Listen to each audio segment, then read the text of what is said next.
ایصال ثواب کے لیے قرآن خوانی جائز نہیں ہے۔ قرآن خوانی جو اجتماعی سطح پہ ہوتی ہے نا، پبلک آتی ہے، سب قرآن پڑھتے ہیں۔ ہمارے ابا کا انتقال ہو گیا، تمام حضرات سے گزارش ہے ہمارے گھر تشریف لائیں، آج قرآن خوانی ہوگی۔ یہ عمل بدعت ہے، ناجائز ہے۔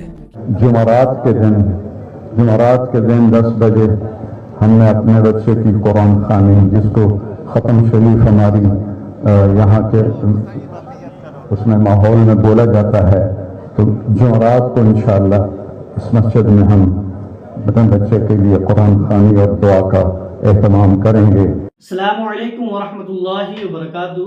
حضرات محترم، جیسا کہ آپ کو معلوم ہے کہ مولانا طارق جمیل کے بیٹے کا انتقال ہوا ابھی، کہ جو ڈپریشن کا مریض تھا، تو اس نے اپنے آپ کو ہی گولی مار لی اور سوسائڈ کر لی، اس نے خودکشی کر لی، آسان لفظوں میں کہا جائے تو۔ جناب والا خودکشی کر لی گئی تو اس کے اوپر بڑے معاملات ہوئے، لوگ طرح طرح کی باتیں کرتے ہوئے نظر آ رہے تھے، لیکن ہمیں اس سے کوئی مطلب نہیں تھا۔ لیکن جو بات ہمیں کرنی ہے یہاں پر، وہ بات کرنی ہے، انہوں نے ایک بیان جاری کیا۔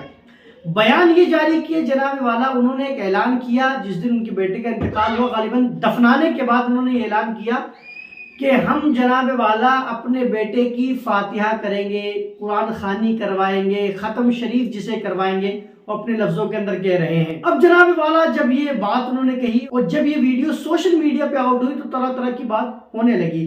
اب جناب والا جو دیوبندی حضرات ہیں یا جو جماعت سے تعلق رکھنے والے حضرات ہیں، کیونکہ ان کا یہ فتویٰ ہے کہ جناب والا آپ بول کر، آپ کسی کو بتا کر، آپ کوئی دن معین کر کے جناب والا قرآن خوانی کا یا ایصال ثواب کا اہتمام نہیں کر سکتے ہیں۔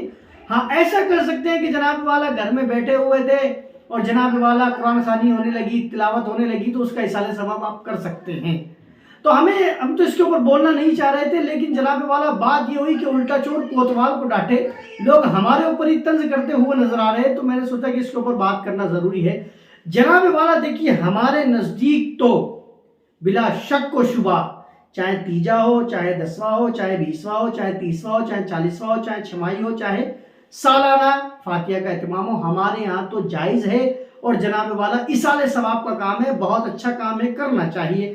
لیکن جو دوسرے حضرات ہیں وہ اس کو کہتے ہیں بدعت کہتے ہیں، اور بہت سے اس سے آگے بھی بڑھ جاتے ہیں۔ بہرحال میرے سمجھ میں نہیں آتا ہے کہ وہ ایسا آگے کیوں بڑھ جاتے ہیں۔ ان کی دلیل یہ ہوتی ہے کہ جناب والا صحابہ نے نہیں کیا، حضور نے نہیں کیا۔ تو میرے بھائیوں، میرے دوستوں، آج کے دور کے اندر اتنے کام ایسے ہو رہے ہیں جو نہ حضور نے کیے، نہ صحابہ نے کیے، نہ تابعین نے کیے، نہ کسی امام نے کیے، کسی نے نہیں کیے، اور آج کی تاریخ میں بہت سے ایسے کام ہو رہے ہیں، اور چاہے وہ کوئی سے مکاتب فکر کے ہو، چاہے وہ سنی ہو، دیوبندی ہو، جماعتی ہو، اہل حدیث ہو، شیعہ ہو، کوئی بھی ہو، سب وہ کر ہی رہے، بغیر اس کے گزارا نہیں ہے جناب والا، بغیر اس کے گزارا نہیں ہے، پھر بھی ہو رہا ہے۔ اگر اس دلیل کو پکڑ لیا جائے نا تو بہت سے ایسے کام ہیں جس کو آپ بھی نیک سمجھتے ہیں، وہ بند ہو جائیں گے۔ اور خاص طور سے مفتی طارق مسعود کا یہ ویڈیو بڑا وائرل ہوا کہ جناب والا یہ بدعت ہے، یہ ناجائز ہے، یہ حرام ہے، یہ نہیں ہونا چاہیے۔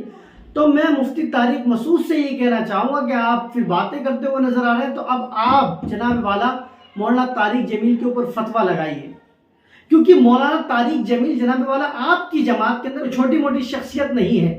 ایک مان لیجیے کہ آپ کی جماعت کی ایک برانڈ ہے شخصیت، جن کو لوگ جانتے ہیں، جن کو لوگ فالو کرتے ہوئے نظر آتے ہیں۔ تو جناب والا اتنی بڑی شخصیت اگر کچھ غلط کر رہا ہے تو اس کے اوپر فتویٰ لگنا چاہیے، لیکن آپ کی جماعت میں سے کسی نے ابھی تک فتویٰ نہیں لگایا، الٹا ہمیں ہی آپ کہتے ہوئے نظر آ رہے ہیں، الٹا ہمیں ہی طنز کرتے ہوئے نظر آ رہے ہیں۔ بڑے تعجب والی بات ہے جناب والا، غلط بھی تم کر رہے ہو اور کہتے بھی غلط ہو۔ بھائی ہمارے نزدیک تو غلط نہیں، آپ کے نزدیک غلط ہے، تو آپ کے علماء کوئی غلط کر رہا ہے تو اس کے اوپر آپ نے فتویٰ کیوں نہیں لگایا کہ جناب والا یہ بدعتی ہو گئے، ان کو ہم اپنی جماعت سے خارج کرتے ہیں، یا انہوں نے بدعت کام کیا ہے تو اب ان کی کوئی تقریر نہ سنیں، ان کو کوئی پروگرام میں نہ بلائیں، ان کو کسی نیک کام کے اندر دعوت نہ دی جائے، ایسا کوئی معاملہ نہیں آیا۔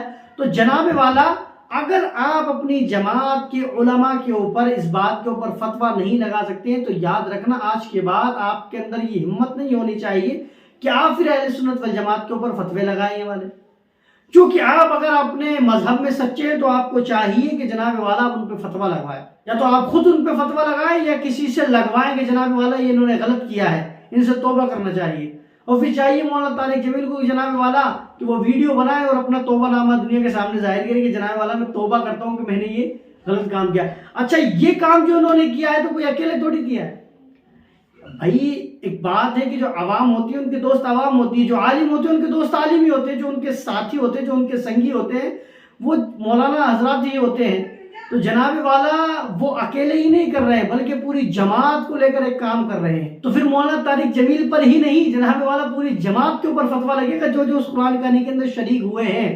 سب کو چاہیے کہ وہ توبہ کریں, لیکن کوئی توبہ کا ویڈیو سامنے نہیں آیا, کوئی توبہ والی بات نہیں ہے. لوگ بات تک نہیں کر رہے ہیں ان کی جماعت کے جناب والا, بات تک نہیں کر رہے, الٹا ہمیں ہی طنز کرتے ہوئے نظر آ رہے ہیں. تو میں کہنا چاہوں گا کہ یہ دوغلا پنا چھوڑ دو کہ تمہاری جماعت والا اگر کوئی شخص یہ کام کر لیتے تو وہ جائز ہو جاتا ہے, اس کے اوپر کوئی فتویٰ نہیں ہوتا, اس کے اوپر کوئی بات نہیں ہوتی, اس کے اوپر کوئی کمنٹس نہیں ہوتا ہے, اور یہی کام ہو بہو اہل سنت والجماعت کرتی ہے تو آپ اس کو بدعت کہہ رہے ہیں. تو یہ کیسی ڈیفینیشن ہے, یہ کیسی تعریف ہے کہ آپ کریں تو وہ جائز ہو جاتا ہے, ہم کریں تو وہ ناجائز ہو جاتا ہے. تو پتہ کہ چلتا ہے کہ آپ کے من میں آیا تو وہ شریعت ہے, آپ کے من میں نہیں آیا تو وہ شریعت نہیں ہے. اللہ تعالیٰ کی بارگاہ میں دعا کرتا ہوں کہ اللہ تعالیٰ ہمیں گمراہیت سے بچائے اور اہل سنت والجماعت کے مذہب پر قائم اور دائم رہنے کی توفیق عطا فرمائے. الحمدللہ ہمارا یہ عقیدہ ہے, ہم ٹیجے بھی کرتے ہیں, ہم 10واں بھی کرتے ہیں, 20واں بھی کرتے ہیں, اور ہم ہی نہیں انشاءاللہ عز و جل ہماری نسلیں بھی یہ کرتی ہوئے نظر آئے گی, کیونکہ یہ نیک کام ہے, کرنا ہی چاہیے. اپنے بزرگوں کے لیے, اپنے خاندان والوں کے لیے ایصال ثواب ضرور کرنا چاہیے. واللہ تعالی اعلم. السلام علیکم ورحمۃ اللہ وبرکاتہ.